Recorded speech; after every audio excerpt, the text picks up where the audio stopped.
تنظيم هذا الملتقى الوطني الموسوم بالدفاع الوطني في مواجهة حرب العقول في سياق جيوسياسي دولي وإقليمي يتسم بالتحول وتعقد الأزمات وتشكل التهديدات، ما يجعل استشراف تطورها المستقبلي صعبا للغاية، خصوصا مع احتدام التنافس بين القوى الحالية والصاعدة من أجل بسط نفوذها وإحكام سيطرتها على موارد وثروات دول الجنوب في تجاهل تام للتداعيات الوخيمة المحتملة على الأمن الدولي والإقليمي، ودون الاكتراث بالانعكاسات السلبية لذلك على حق الشعوب النامية في التمتع بالأمن والسلم والعيش الكريم.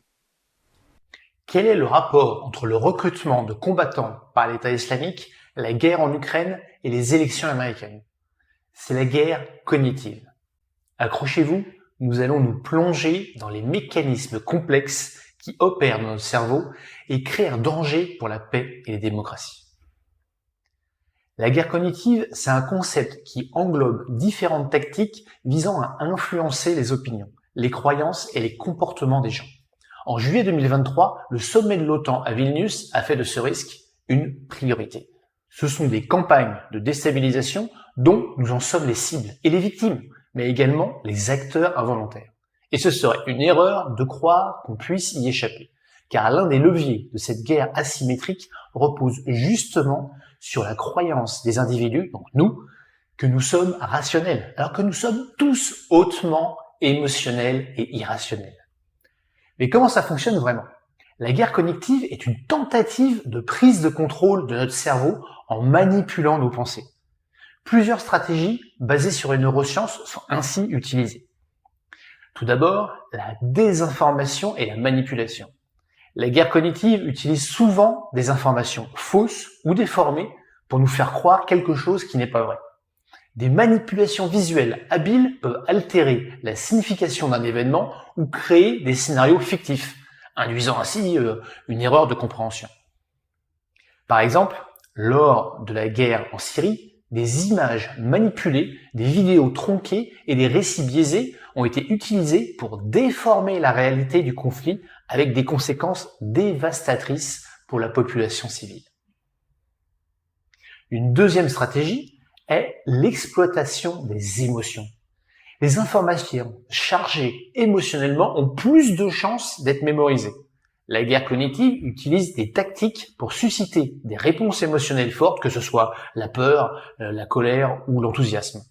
Des analyses de Twitter ont montré qu'un message qui porte une expression d'indignation a 17% de chances en plus d'être relayé. Un exemple récent est l'histoire des 40 bébés décapités par le Hamas dans le kibboutz de Kfar Aza.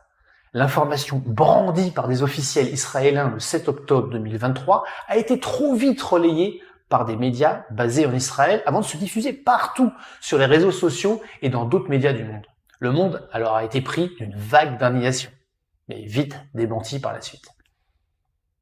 C'était le cas également des images poignantes d'enfants réfugiés noyés en Méditerranée en 2015, qui ont été largement partagées pour susciter une réponse émotionnelle, alors que certaines de ces images étaient décontextualisées ou manipulées, exploitant ainsi la compassion du public pour influencer les opinions sur la crise des réfugiés. Troisième stratégie, la répétition pour persuader. La répétition constante d'une information, même si elle est fausse, peut créer une illusion de vérité. Les campagnes de guerre cognitive exploitent ce phénomène en diffusant continuellement des messages, rendant ainsi les individus plus enclins à accepter ces informations comme étant vraies, même en l'absence de preuves solides. Par exemple, l'idée que l'Irak détenait des armes de destruction massive a été répétée de manière persistante par certains responsables gouvernementaux avant l'invasion de l'Irak en 2003.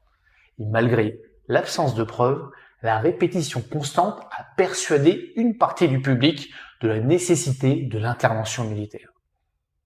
Quatrième stratégie, la création de bulles d'information.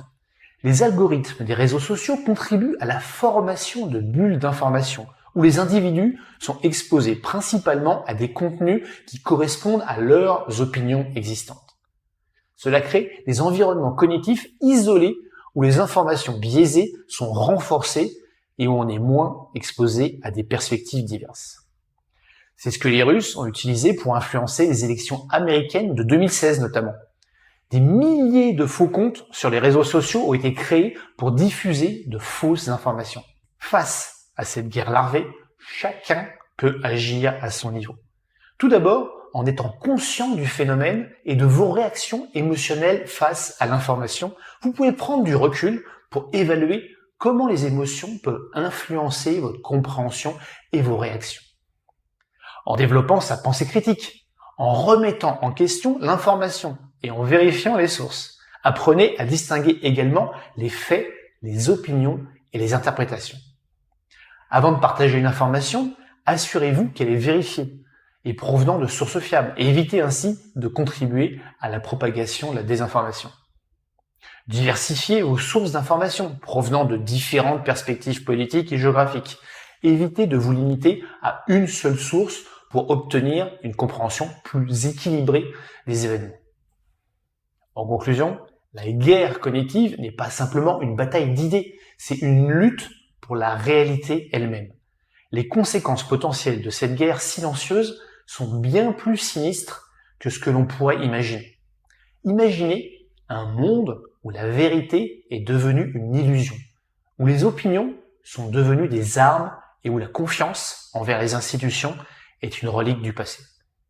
Et les conséquences ne se limitent pas à des opinions politiques polarisées, elles s'étendent à des sociétés fragmentées, à la montée de l'autoritarisme et à la fragilisation des fondements même de la civilisation moderne. Alors, ne soyons pas des prisonniers de la guerre cognitive, mais les architectes d'une résistance intellectuelle qui va au-delà des manipulations et éclaire le chemin vers une société plus apaisée.